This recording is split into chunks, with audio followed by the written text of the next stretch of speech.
കർത്താവിന്റെ പരിശുദ്ധ നാമം വാഴ്ത്തപ്പെടുമാറാകട്ടെ. വീണ്ടും ഒരു പ്രാവശ്യം കൂടെ JCNDSD എന്ന ഗ്രൂപ്പിലൂടെ ദൈവവചനമായി കടന്നു വരുവാൻ കർത്താവ് സഹായിച്ചല്ലോ. ഞങ്ങളെ ശ്രമിച്ചുകൊണ്ട് നിൽക്കുന്ന എല്ലാ മാന്യ സ്നേഹിതർക്കും വീണ്ടും വരുന്നവനായ കർത്താവായ യേശു ക്രിസ്തുവിന്റെ പരിശുദ്ധ നാമത്തിൽ നന്ദി അറിയിക്കുന്നു. കേൾവിക്കാരായിരിക്കുന്ന എല്ലാവർക്കും ഞങ്ങളുടെ സ്നേഹവന്ദനം അറിയിക്കുന്നു. പ്രത്യേകിച്ച് ഇപ്രകാരം ഉള്ള പ്രോഗ്രാമുകൾ കാണുന്ന അനവധി ആൾക്കാരുണ്ട്. പലരും ആശയങ്ങൾ ഗ്രഹിച്ചുകൊണ്ട് ഞങ്ങൾക്ക് സന്ദേശങ്ങൾ അയക്കാറുണ്ട്. മറ്റു പലരും തൃത്വം പഠിപ്പിക്കുന്ന വിധത്തിലുള്ള സന്ദേശങ്ങൾ അറിയിക്കാറുണ്ട്. ഏതായിരുന്നാലും അനുകൂലമായിട്ടോ പ്രതികൂലമായിട്ടോ ഞങ്ങളെ കാണുന്നവർക്കെല്ലാം വളരെ നന്ദിയുണ്ട്. കർത്താവ് എല്ലാവരെയും ധാരാളമായിട്ട് അനുഗ്രഹിക്കട്ടെ.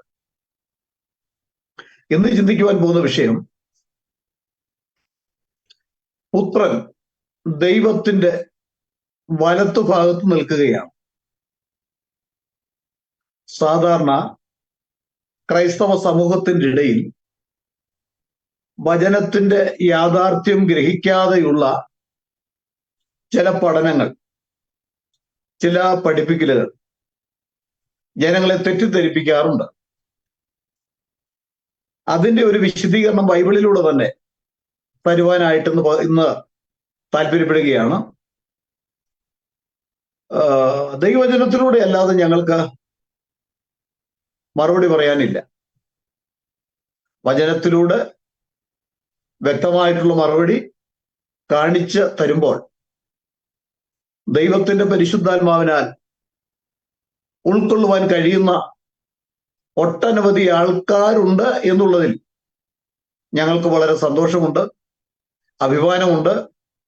ഞങ്ങളുടെ പ്രയത്നം കർത്താവിൽ വ്യർത്ഥമല്ല എന്ന് അറിഞ്ഞിരിക്കുക, കർത്താവിന്റെ വേലയിൽ കൂടുതൽ വർദ്ധിച്ചു വരുവാനുള്ള ഒരു പ്രേരണ കൂടി ഞങ്ങൾക്ക് ലഭിക്കുന്നു.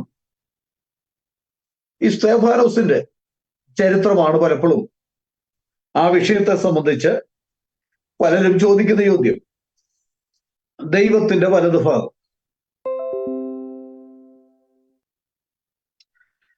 സ്തേഫാനോസിന്റെ ചരിത്രം നമുക്ക് 7-ാം അധ്യായത്തിൽ കാണുമ്പോൾ, 7-ാം അധ്യായം അപ്പോസ്തല പ്രവൃത്തി 7-ാം അധ്യായത്തിന്റെ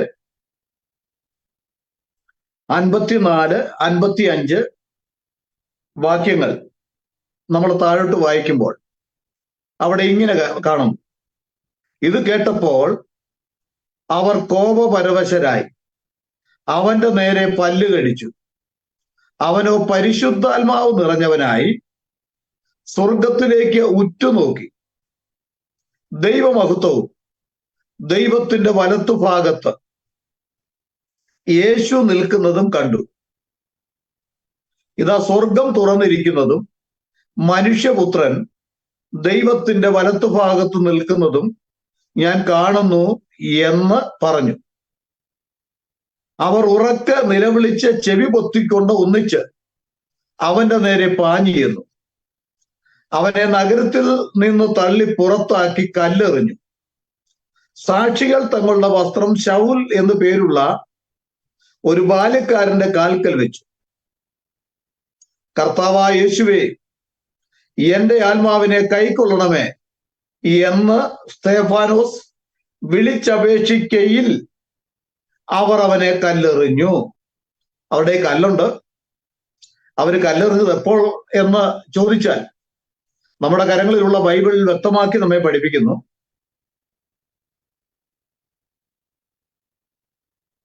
അവിടെ പറയുകയാണ്, കർത്താവായ യേശുവേ, സ്തേഫാനോസ് കണ്ട കാഴ്ചയും താൻ വിളിച്ചു പറയുന്ന വാക്കും കേട്ടപ്പോൾ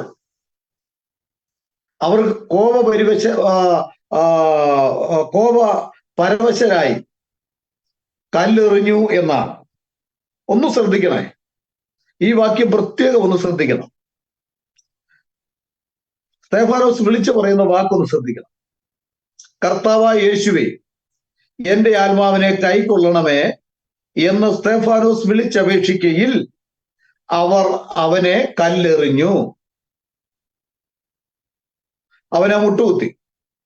കർത്താവേ, അവർക്ക് ഈ പാപം നിർത്തരുത് എന്ന് ഉച്ചത്തിൽ നിലവിളിച്ചു. ഇത് പറഞ്ഞിട്ട് അവൻ നിദ്ര പ്രാപിച്ചു. വളരെ വളരെ നമ്മെ ചിന്തിപ്പിക്കുന്ന, നമ്മളെ അർത്ഥം ഗ്രഹിപ്പിക്കുന്ന തിരുവചനം തന്നെയാണ്. നമുക്കറിയാം, സ്തെഫാനോസ് അധികം പ്രസംഗം നടത്തിയതായി നമ്മൾ ബൈബിളിൽ കാണുന്നില്ല. മേശമേൽ ശുശ്രൂഷയ്ക്ക് വേണ്ടി ദൈവത്തിന്റെ പരിശുദ്ധാത്മാവിനാൽ നിയോഗിക്കപ്പെട്ട ഒരു വ്യക്തിയായിരുന്നു സ്തെഫാനോസ്. ദൈവത്തിന്റെ സമയമായപ്പോൾ അവൻ സത്യവചനം പ്രസംഗിക്കുവാനായിട്ട് എഴുന്നേറ്റു. ഒറ്റ പ്രസംഗമേ ചെയ്തു ഉള്ളൂ എങ്കിൽ തന്നെയും സ്വർഗം തന്നെ ചലിക്കുന്ന, സ്വർഗം എഴുന്നേൽക്കുന്ന ഒരു പ്രസംഗമായിരുന്നു. നമുക്കറിയാം, താൻ കണ്ട കാഴ്ചയും താൻ വിളിച്ചു പറഞ്ഞതും എല്ലാത്തിൻ്റെയും ആകെ തുക നമ്മൾ നോക്കുമ്പോൾ നമുക്കൊരു പരമസത്യം മനസ്സിലാക്കുവാൻ കഴിയുന്നു. അതിലേക്കാണ് ഇന്ന് ഞാൻ നിങ്ങളെ കൊണ്ടെത്തിക്കുവാൻ, അല്ലെങ്കിൽ വളരെ സന്തോഷത്തോടെ ദൈവജനം കൈക്കൊള്ളുവാൻ ആഗ്രഹിക്കുന്നവർക്ക് വേണ്ടി ഞാനത് പറയുവാൻ താല്പര്യപ്പെടും. അവിടെ നമ്മൾ വായിച്ച വാക്യം നിങ്ങൾ ശ്രദ്ധിച്ചു കാണുമല്ലോ. അത്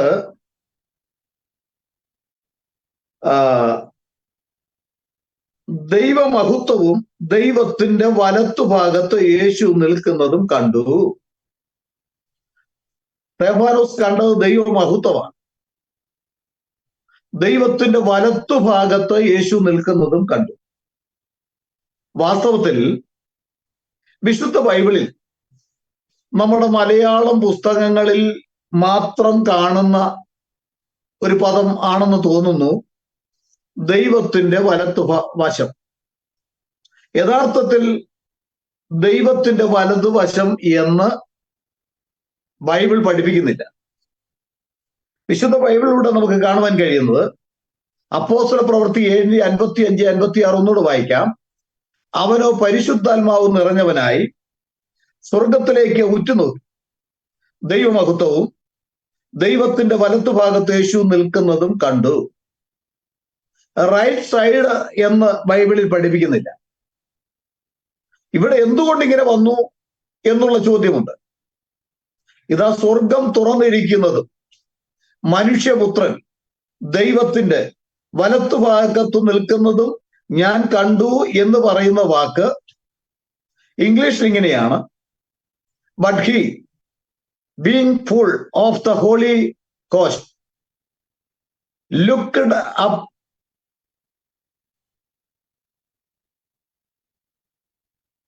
steadfastly into heaven and saw the glory of God and Jesus standing on the right hand of God.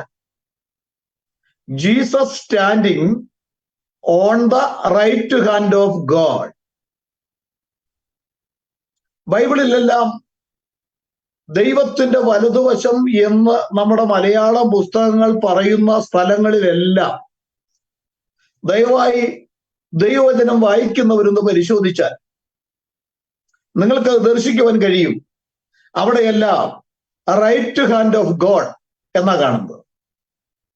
ഒരിക്കലും റൈറ്റ് സൈഡ് എന്നല്ല പറയുന്നത്. ഹല്ലേലൂയ. ഉദാഹരണം ചില വാക്യങ്ങൾ ഞാനൊന്ന് വായിക്കാം. എബ്രായർ 8:1. നാം ഈ പറയുന്നതിന്റെ സാരം എന്തെന്നാൽ, സ്വർഗത്തിൽ മഹിമാസനത്തിന്റെ വലത്തുഭാഗത്തിരുന്നവനായി, അവിടെ ഇംഗ്ലീഷിൽ ഇങ്ങനെയാണ്, who is set on the right hand of the majesty in the heavens. അവിടെയും right hand of the majesty in the heaven എന്നാണ് അവിടെ പറയുന്നത്. എബ്രായർ 10:12. യേശുവോ പാപങ്ങൾക്ക് വേണ്ടി യാഗം കഴിച്ചിട്ട് എന്നേക്കും ദൈവത്തിന്റെ വലത്തുഭാഗത്ത് ഇരുന്നു കൊണ്ട്, അവിടെയും പറയുന്നത് sat down on the right hand of God എന്ന് തന്നെയാണ് അവിടെയെല്ലാം നമുക്ക് കാണുവാൻ കഴിയുന്നത്. എബ്രായർ 12:2 അതിന്റെ ബി ഭാഗം നമ്മൾ വായിക്കുമ്പോൾ ദൈവസിംഹാസനത്തിന്റെ വലത്തുഭാഗത്തിരിക്കുകയും ചെയ്യുന്നു. Set down at the right hand of the throne of God. Markos 16:19. ഇങ്ങനെ കർത്താവായ യേശു ദൈവത്തിന്റെ വലത്തുഭാഗത്തിരുന്നു. Sat on the right hand of God. Kolosyar 3:1. ആകയാൽ നിങ്ങൾ ക്രിസ്തുവിനോടുകൂടി ഉയർത്തെഴുന്നേരിക്കുന്നുവെങ്കിൽ ക്രിസ്തു ദൈവത്തിന്റെ വലത്തുഭാഗത്തിരിക്കുന്ന ഇടമായ ഉയരത്തിലുള്ളത് അന്വേഷിപ്പിൻ. Christ is on the right hand of God എന്നാണ് അവിടെ പറയുന്നത്.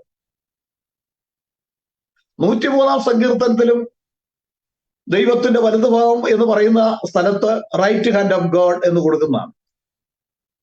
ഇവിടെ നമ്മൾ ചിന്തിക്കണം, എന്താണ് ദൈവത്തിന്റെ വലതുവശം എന്ന് പറയുന്നത്, അല്ലെങ്കിൽ റൈറ്റ് ഹാൻഡ് ഓഫ് ഗോഡ്? ഇതെന്താണെന്ന് ചിന്തിച്ചാൽ ബൈബിളിലൂടെ അതിന്റെ അർത്ഥം കണ്ടെത്തി കഴിഞ്ഞാൽ നമ്മുടെ സംശയങ്ങൾ ദൂരീകരിക്കപ്പെടും. അതിന് നമ്മൾ ഈ ലോകത്തിലുള്ള ഒന്നും ചിന്തിക്കേണ്ട കാര്യമില്ല. ലോകത്തിൽ നമ്മൾ മനുഷ്യരാണ്. നമുക്ക് വലതുവശമുണ്ട്, ഇടതുവശമുണ്ട്, അല്ലെങ്കിൽ ഒരു വസ്തുവിന് അങ്ങനെ കാണും. എന്നാൽ ദൈവം ആത്മാവാണ്. യോഹന്നാന്റെ സുവിശേഷം 4:24 വായിക്കുമ്പോൾ ദൈവം ആത്മാവാകും.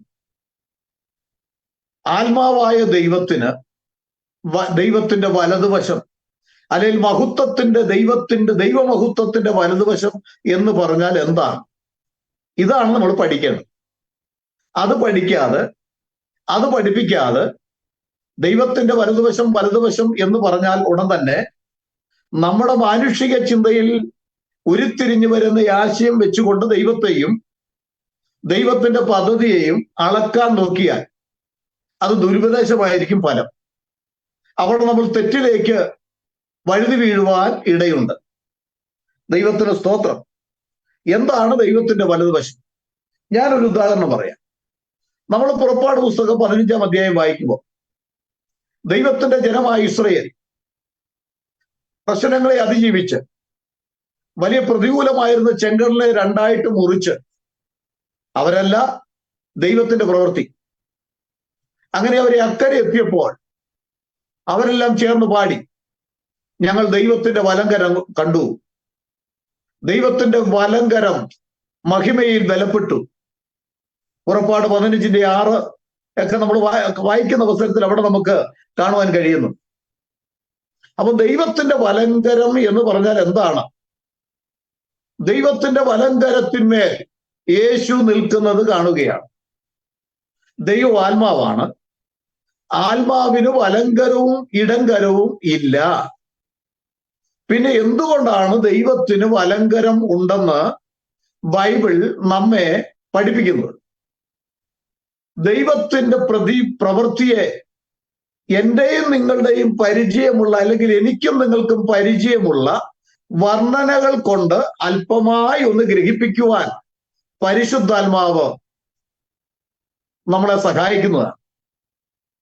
ഉദാഹരണം പറഞ്ഞാൽ, ഞാൻ പലപ്പോഴും പറഞ്ഞിട്ടുണ്ട്, പണ്ട് ഈ കൊച്ചിയിൽ ഒരു ബൈബിൾ കോളേജ് അധ്യാപകൻ എൻ്റെ അടുക്കൽ വന്നതിന് ശേഷമായിട്ട് അദ്ദേഹം തൃത്വം തെളിയിക്കാനായിട്ട് വാക്യങ്ങൾ എടുത്തു. അതിനുശേഷമായിട്ട് ദൈവത്തിന്റെ വലതുവശം എന്നുള്ള സ്തെഫാനോസിന്റെ ചരിത്രവും എടുത്തു. ഞാൻ അദ്ദേഹത്തോട് ചോദിച്ചു, ദൈവത്തിന് വലതുവശമുണ്ടോ? അദ്ദേഹം പറഞ്ഞു, ബൈബിൾ പഠിപ്പിക്കുന്നു, ഞാനത് വിശ്വസിക്കുന്നു. ഞാൻ ഉടൻ തന്നെ അദ്ദേഹത്തോട് ചോദിച്ചു, ബൈബിൾ എന്ത് പഠിപ്പിക്കുന്നുവോ അതങ്ങനെ തന്നെ നിങ്ങൾ വിശ്വസിക്കുന്നുവോ എന്ന് ചോദിച്ചു. അദ്ദേഹം ചങ്കിനിട്ടടിച്ചിട്ട് പറഞ്ഞു, ബൈബിൾ എന്ത് പഠിപ്പിക്കുന്നുവോ അതങ്ങനെ തന്നെ ഞാൻ വിശ്വസിക്കുന്നു. അപ്പോൾ ഞാൻ ചോദിച്ചു, ദൈവത്തിന് ചിറകുണ്ടോ? അദ്ദേഹം അല്പം ഒന്ന് പരിങ്ങി. ദൈവത്തിന് ചിറകുള്ളതായിട്ട് ബൈബിൾ പഠിപ്പിക്കുന്നില്ല, ഞാനത് വിശ്വസിക്കുന്നില്ല എന്ന്. ഞാൻ പറഞ്ഞു, ദൈവത്തിന് ചിറകുള്ളതായിട്ട് ബൈബിൾ പഠിപ്പിക്കുന്നുണ്ട്, അതെവിടെ എന്ന് ചോദിച്ചു. അപ്പോൾ ഞാൻ പറഞ്ഞപ്പോഴാണ് അദ്ദേഹത്തിന് കാര്യം മനസ്സിലായത്. അവന്റെ ചിറകിൻ നിഴലിൽ നിങ്ങൾ ശരണം പ്രാപിക്കും, അവന്റെ തൂവലുകൾ കൊണ്ട് അവൻ നിങ്ങളെ മറയ്ക്കും. ദൈവത്തിന്റെ ചിറകിൻ നിഴലിൽ നാം ശരണം പ്രാപിക്കുമെന്നും അവന്റെ തൂവലുകൾ കൊണ്ട് അവൻ നമ്മെ മറയ്ക്കും എന്ന് പറയുമ്പോൾ ദൈവത്തിന് ചിറകും തൂവലും ഉണ്ടെന്ന് അതിനർത്ഥമുണ്ടോ? അദ്ദേഹം അല്പസമയം മൗനമായിരുന്നതിന് ശേഷം പറഞ്ഞു, ഞാൻ അതിനെക്കുറിച്ച് പഠിച്ചിട്ടില്ല എന്ന് പറഞ്ഞു. ഞാൻ പറഞ്ഞു, എങ്കിൽ പോയി പഠിക്കാൻ, പഠിച്ചതിന് ശേഷം വന്നാൽ മതി എന്ന് പറഞ്ഞു. ഏകദേശം ഒരു 10-15 വർഷമായി പലപ്പോഴും അദ്ദേഹത്തെ വഴിക്ക് വെച്ച് കാണാറുണ്ട്. കൈ തരും, കൈ ഇങ്ങനെ പൊക്കി കാണിക്കും, അദ്ദേഹം പോകും. പിന്നീട് നമുക്ക് സംസാരിക്കാം എന്ന് പറഞ്ഞിട്ട് ഇന്നേ വരെ വന്നിട്ടില്ല. ഞാൻ അദ്ദേഹത്തെ പരിഹസിക്കാൻ വേണ്ടിയല്ല, കാരണം തൃത്വം തെളിയിക്കാനായിട്ട് ആർക്കും കഴിയില്ല. ദൈവത്തിന്റെ വലതുവശം എന്ന് പറഞ്ഞാൽ എന്താണെന്ന് വിശുദ്ധ ബൈബിൾ തന്നെ നമ്മെ പഠിപ്പിക്കുന്നുണ്ട്. ആ പഠിപ്പിക്കുന്ന ആശയം മനസ്സിലാക്കാതെ മറ്റു പല ആശയങ്ങളിലേക്ക് കടന്നു പോകുന്നതാണ് തൃത്വത്തിൽ ഉള്ള സ്നേഹിതർക്ക് പറ്റുന്ന ഏറ്റവും വലിയ പരാജയം. അവർ തൃത്വം തെളിയിക്കുവാൻ വേണ്ടി, ദൈവവചനം തെളിയിക്കുവാനോ ദൈവവചനത്തിന് വേണ്ട അതിന്റെ അർത്ഥം ജനങ്ങളെ ഗ്രഹിപ്പിക്കുവാൻ വേണ്ടിയല്ല, ബാബിലോണിൽ നിന്ന് സാത്താനാൽ കളഞ്ഞു കിട്ടിയ തൃത്വം എന്ന് പറയുന്ന ബാബിലോണിയ വിഷം ജനങ്ങളെ പഠിപ്പിക്കുവാനാണ് വാസ്തവത്തിൽ ഇന്ന് പലരും വളരെ പരിശ്രമിച്ചുകൊണ്ടിരിക്കുന്നത്. എന്നാൽ ഈ അന്ത്യകാലത്ത് അതിനൊക്കെ വളരെ കുറവുണ്ട്. പലരുടെയും പഠനങ്ങൾ ഈ തൃത്വം എന്നുള്ള വിഷയത്തിൽ ചിലർ മാത്രമേ പഠിപ്പിക്കുന്നുള്ളൂ, മറ്റു പലരും അത് പഠിപ്പിക്കുന്നില്ല. അതിൽ ഞങ്ങൾ സന്തുഷ്ടരാണ്. കാരണം ഞാൻ പറഞ്ഞ പോലെ പെന്തക്കോസ്തിലെ പലർക്കും, പല പാസ്റ്റേഴ്സിനും അതിനെക്കുറിച്ച് നന്നായിട്ട് അറിയാം. അതുകൊണ്ട് വിമർശിക്കുവാനോ ഇത് പഠിപ്പിക്കുവാനോ അവരിപ്പോൾ അത് തുനിയുന്നില്ല. ചിലർക്ക് മാത്രം അത് ഗ്രഹിക്കാത്തത് കൊണ്ട് അവർ തർക്കിക്കുന്നു എന്നുള്ളത് മാത്രമേ. നമുക്ക് അവരോട് വൈരാഗ്യം പാടില്ല, അവരോട് വിദ്വേഷം പാടില്ല. ദൈവത്തിന്റെ പരിശുദ്ധാത്മാവ് പഠിപ്പിക്കട്ടെ എന്ന് മാത്രമേ നമുക്ക് പറയാൻ പറ്റൂ.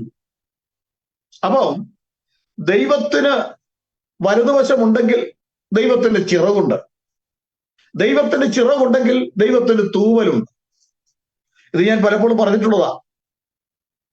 ബൈബിളിൽ പഠിക്കുമ്പോൾ അവൻ കുന്തം ഊരി ശത്രുവിന് പിന്തുടരുന്നു. ഗീവറീസ് പുണ്യാളൻ കുന്തം പിടിച്ചിരിക്കുന്ന പോലെ ദൈവം കുന്തം പിടിച്ചിരിക്കുകയാണ്. ഞാൻ സാക്ഷാൽ മുന്തിരിവള്ളി. വാസ്തവത്തിൽ യേശു ഒരു മുന്തിരിവള്ളിയാണോ? നമ്മൾ നമ്മുടെ നഗ്ന നേത്രങ്ങൾ കൊണ്ട് കാണുന്ന ഒരു മുന്തിരിവള്ളിയാണോ യേശു? ഞാൻ വാതിലാകുന്നു. യേശു ഈട്ടി കൊണ്ടോ തേക്ക് കൊണ്ടോ പ്ലാവ് കൊണ്ടോ ഉള്ള ഒരു തടി കൊണ്ട് നിർമ്മിച്ച ഒരു ഏതെങ്കിലും, ഇനി കതിരമരമായിക്കൊള്ളട്ടെ, അങ്ങനെയുള്ളൊരു വാതിലാണോ? ഒരിക്കലുമല്ല. നമ്മൾ ഇങ്ങനെയുള്ള പ്രയോഗങ്ങളൊക്കെ എന്ത് എന്ന് ചോദിച്ചാൽ അത് നമ്മൾ ഗ്രഹിക്കണം പ്രിയ സ്നേഹിതരെ. കാരണം നമുക്ക് പരിചയമുള്ള ചില വർണ്ണനകൾ കൊണ്ട് ദൈവത്തിന്റെ ചില പ്രവൃത്തിയെ വെളിപ്പെടുത്തുന്നു എന്ന് മാത്രമേ ഉള്ളൂ. അവന്റെ ചിറകിൽ നിഴലിൽ ശരണം പ്രാപിക്കുമെന്ന് പറഞ്ഞാൽ ദൈവത്തിന് ചിറകുണ്ട് എന്നല്ല അതിന്റെ അർത്ഥം. നമുക്കറിയാം, ഒരു കോഴി തന്റെ കുഞ്ഞിനെ ചിറകടിയിൽ സൂക്ഷിക്കുന്നു.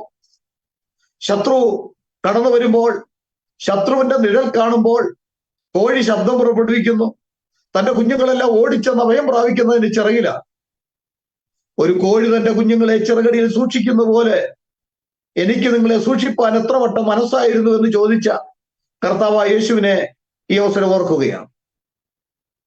പ്രിയ സ്നേഹിതരെ, ദൈവത്തിന്റെ സൂക്ഷിപ്പിനെ കുറിച്ച് നമുക്കറിയാവുന്ന വർണ്ണനകൾ കൊണ്ട് ദൈവത്തിന്റെ സൂക്ഷിപ്പിന്റെ പ്രവൃത്തി ഒന്ന് നമുക്ക് ഉള്ള ചെറിയ ബുദ്ധിയിൽ ഒന്ന് വിവരിച്ചു തരുന്നു എന്ന് മാത്രമേ ഉള്ളൂ. അതുകൊണ്ട് ദൈവത്തിന് വലതുവശമില്ല, ദൈവത്തിന് ചിറക് ഇല്ല, ദൈവത്തിന് തൂവലുകൾ ഇല്ല. കർത്താവ് മുന്തിരിവള്ളി അല്ല. കർത്താവ് വാതിൽ, നമ്മുടെ വീടിന് വെച്ച് പിടിപ്പിക്കുന്ന വാതിൽ പോലെ ഏതെങ്കിലും ഒരു തടി കൊണ്ട് നിർമ്മിച്ച ഒരു വാതിലല്ല. വാതിലിന്റെ ഉപയോഗം എന്താണ്? മുന്തിരിവള്ളിയുടെ ഉപയോഗം എന്താണ്? തൂവലുകളുടെ ഉപയോഗം എന്താണ്? ചിറകിന്റെ ഉപയോഗം എന്താണ്? വലതുവശം എന്ന് പറഞ്ഞാൽ എന്താണ്? ഇതിനെക്കുറിച്ചൊക്കെ വ്യക്തമായി തിരുവചനം തരുന്ന വെളിപ്പാടനുസരിച്ച് പഠിക്കുന്ന ഒരു വ്യക്തി ഒരിക്കലും തെറ്റിലേക്ക് പോകേണ്ട, അല്ലെങ്കിൽ തെറ്റായിട്ടുള്ള വ്യാഖ്യാനത്തിലേക്ക് അവൻ ചെന്ന് പെടേണ്ട ഒരു ആവശ്യവുമില്ല. ഹല്ലേലൂയ, ദൈവത്തിന് സ്തോത്രം. അപ്പൊ ദൈവത്തിന്റെ വലങ്കരം എന്ന് പറഞ്ഞാൽ അവന്റെ വലഭാഗം എന്നും പ്രമോദങ്ങളുണ്ട്. അതുപോലെ നമുക്ക് കാണുവാൻ കഴിയുന്നത് ദൈവത്തിന്റെ വലംകരം അവർ ചെങ്കടലിൽ കണ്ടു എന്ന് അവർ പാട്ട് പാടുമ്പോൾ നമ്മുടെ ഈ കരം പോലെ ഒരു കരം ഇറങ്ങി വരുന്ന കാഴ്ചയല്ല അവർ കണ്ടത്. ശത്രുവിന്മേൽ, പ്രകൃതിയിന്മേൽ, സർവത്തിന്മേലുമുള്ള ദൈവത്തിന്റെ അധികാരത്തെ കണ്ടുകൊണ്ട്, ദൈവത്തിന്റെ ശക്തിയെ കണ്ടുകൊണ്ട് അവർ പാടുകയാണ്, ഞങ്ങൾ ദൈവത്തിന്റെ വലംകരം കണ്ടു. അപ്പോൾ മഹത്വത്തിന്റെ വലതുവശത്ത് യേശു നിൽക്കുന്നുവെന്ന് പറഞ്ഞാൽ ദൈവീക അധികാരത്തിൽ, ദൈവം തന്റെ അധികാരം മറ്റാർക്കും കൊടുക്കുകയില്ല കേട്ടോ. അവൻ ദൈവിക അധികാരത്തിൽ നിൽക്കുന്ന കാഴ്ചയാണ് കാണുന്നത് എന്ന് പറഞ്ഞാൽ അതിന്റെ യഥാർത്ഥ അർത്ഥം അവൻ ദൈവമായി തന്നെ നിൽക്കുന്നു. രണ്ട് പ്രകൃതിയുണ്ട് യേശുവിൻ, ഒന്ന് ദൈവത്വം, മറ്റൊന്ന് മനുഷ്യത്വം. ദൈവത്വത്തിൽ താൻ ലാസറിന്റെ അടുക്കൽ ചെന്നതിന് ശേഷം മനുഷ്യത്വത്തിൽ അവൻ കണ്ണുനീർ വാർത്തു കരഞ്ഞു. അവന്റെ ദൈവത്വം അവൻ വെളിപ്പെടുത്തി. ലാസറെ പുറത്തു വരൂ എന്ന് പറഞ്ഞപ്പോൾ മരിച്ച ലാസർ പുറത്തു വന്നു. ഞാൻ തന്നെ ജീവനും പുനരുദ്ധാനവുമെന്ന് യേശു അവിടെ തെളിയിക്കുകയായി ചെയ്തു. അവേ, നമ്മൾ യേശു ആരാണെന്നും യേശുവിന്റെ പ്രവൃത്തി എന്താണെന്നും വ്യക്തമായി പഠിച്ചു കഴിഞ്ഞാൽ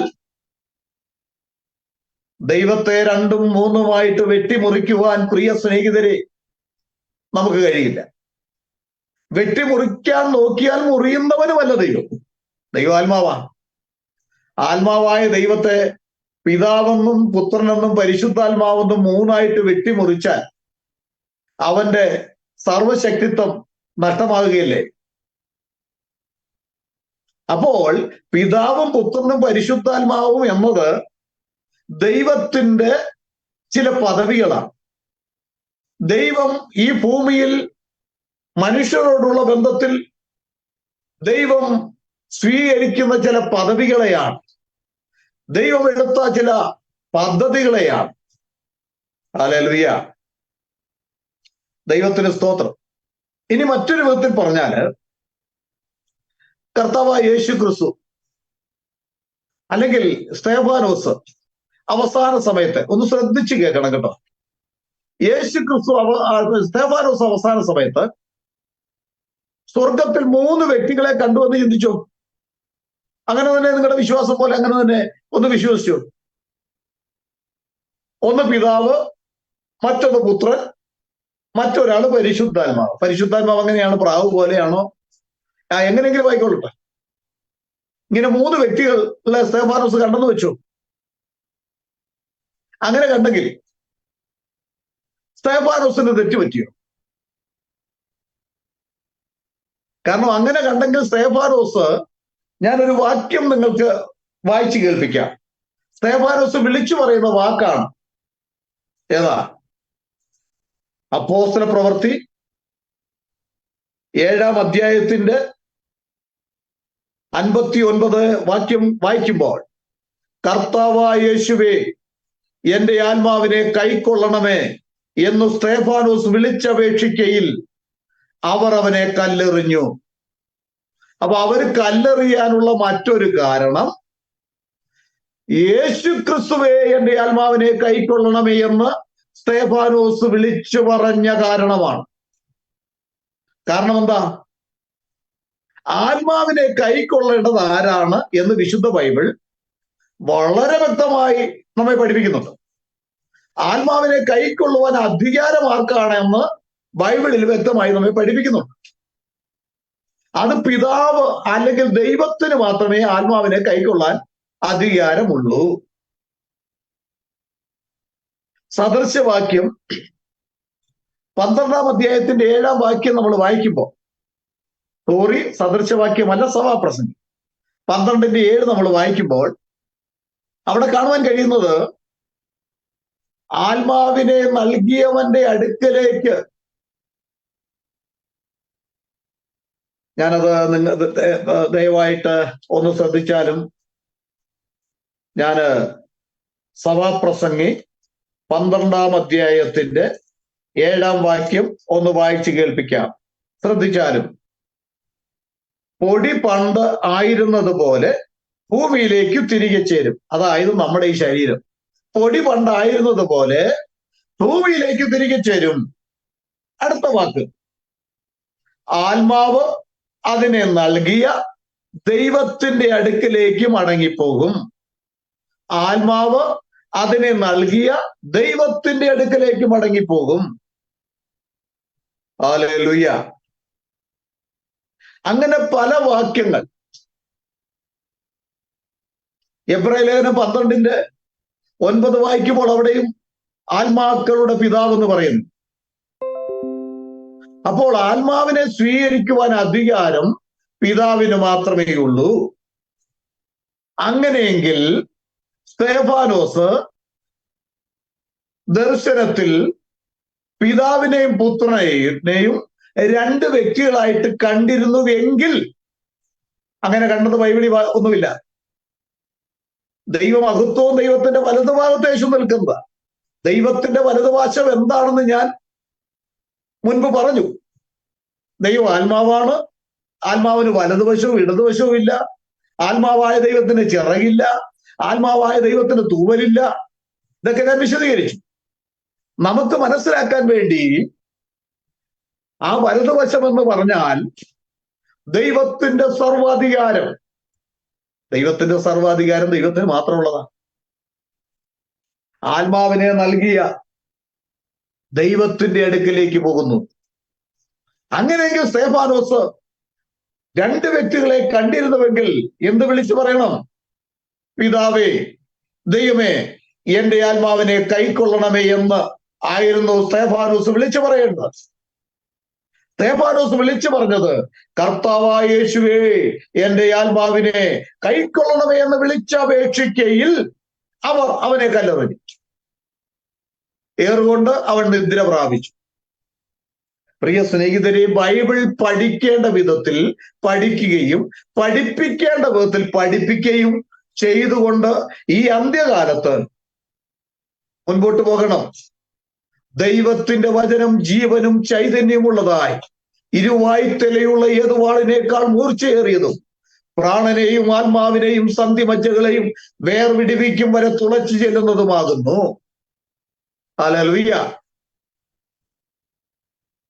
അപ്പോൾ ദൈവത്തിന്റെ വചനം ജീവനും ചൈതന്യമുള്ളതാണ്. സത്യവചനത്തെ യഥാർത്ഥമായി പ്രസംഗിച്ചുകൊണ്ട് ലജ്ജിപ്പാൻ സംഗതിയില്ലാത്ത വേലക്കാരനായി ദൈവത്തിന് കൊള്ളാവുന്നവനായി നിൽക്കാൻ ശ്രമിക്കാം. അതാണ് ഈ അന്ത്യകാലത്ത് ആവശ്യം. സത്യവചനത്തിന് കൂട്ടുചേർത്തും അതിനോട് വഞ്ചന ചെയ്തും അതിനോട് കപടത കാട്ടിയും ഒരിക്കലും എനിക്കും നിങ്ങൾക്ക് മുൻപോട്ട് പോകാൻ കഴിയില്ല. വചനത്തിലുള്ളത് ഉള്ളതുപോലെ പഠിപ്പിച്ചുകൊണ്ട് വചനത്തെ സത്യവചനത്തിന്റെ അടിസ്ഥാനത്തിൽ തന്നെ വെളിപ്പെടുത്തിക്കൊണ്ട്, വചനത്തിൽ ഒരു ഭാഗത്ത് എനിക്കും നിങ്ങൾക്കും ഗ്രഹിക്കുവാൻ കഴിയാത്ത ഏതെങ്കിലും ആശയമുണ്ടെങ്കിൽ നാം ദൈവസന്നിധിയിൽ പ്രാർത്ഥിക്കുക.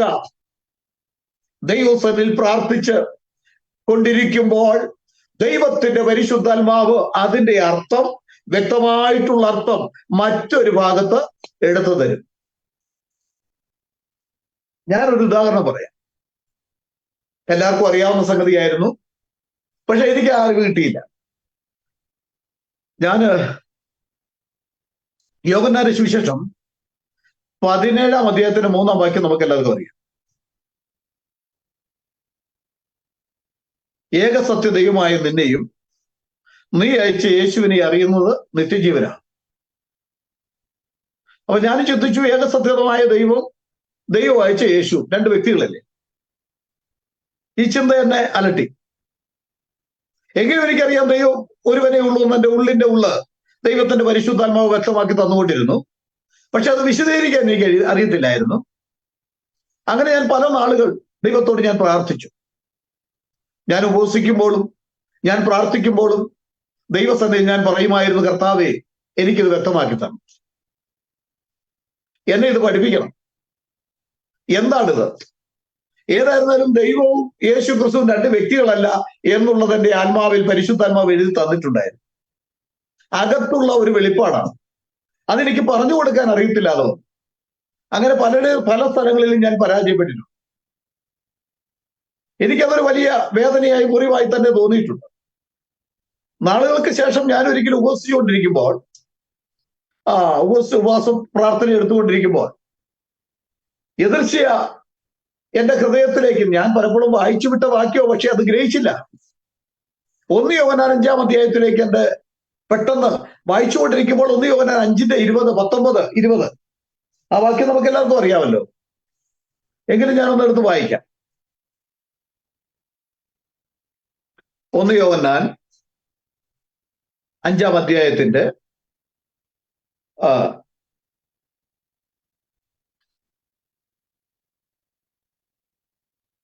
5-ന്റെ 20-ാം വാക്യം.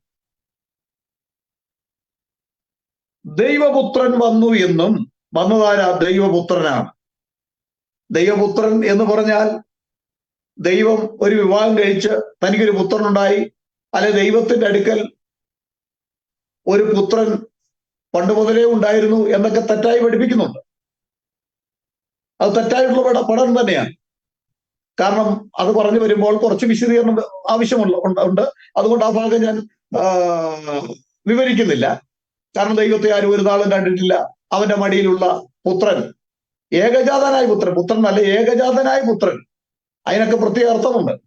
അവനെ വെളിപ്പെടുത്തി. അപ്പൊ ദൈവത്തെ വെളിപ്പെടുത്തുവാനായിട്ട് തന്റെ മടിയിലിരിക്കുന്ന, അത് മടിയെന്നുമല്ല ബൈബിളിൽ, ബോസമെന്നാണ്, മാറെന്നാ പറഞ്ഞിരിക്കുന്നത്.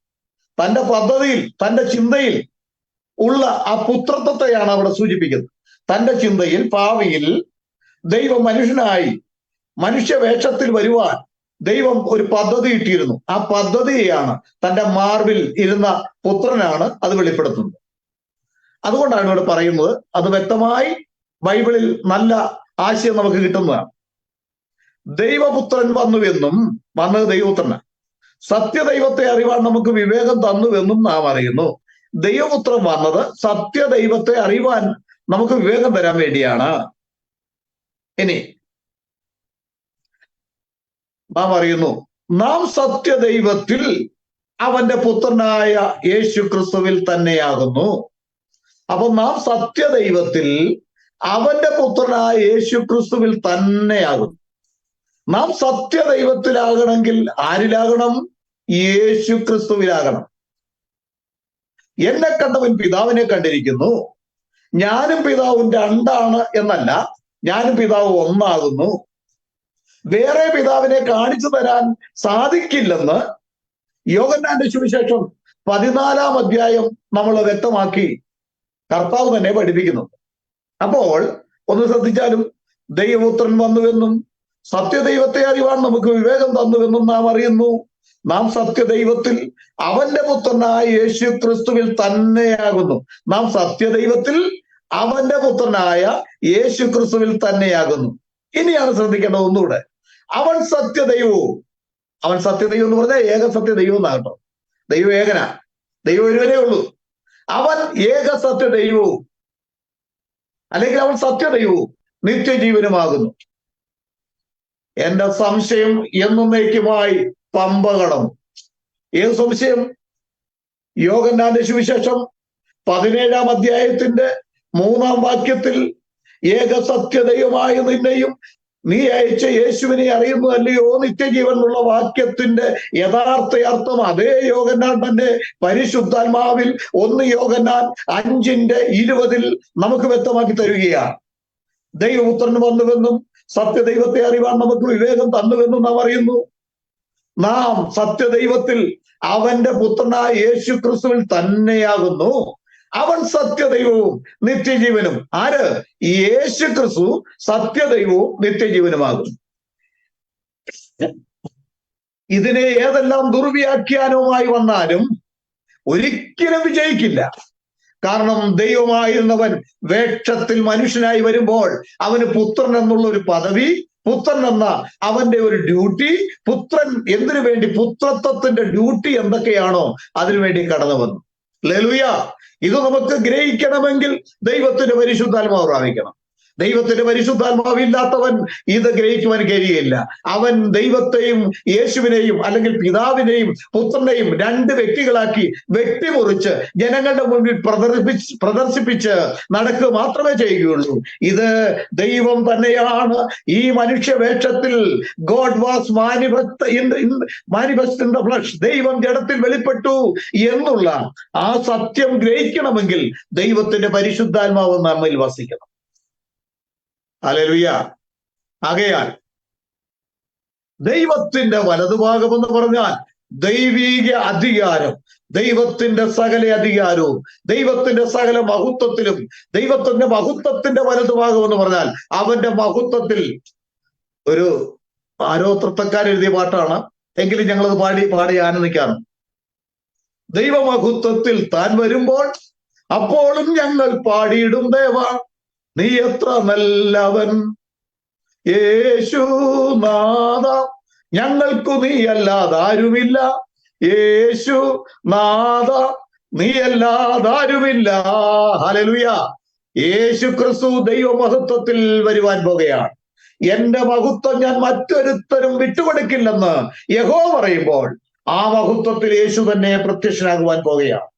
നിങ്ങൾ മനുഷ്യപുത്രനെ ഉയർത്തിയ ശേഷം ഞാൻ തന്നെ അവനെന്ന് നിങ്ങൾ അറിയും, ഞാൻ തന്നെ യഹോവയെന്ന് നിങ്ങൾ അറിയും.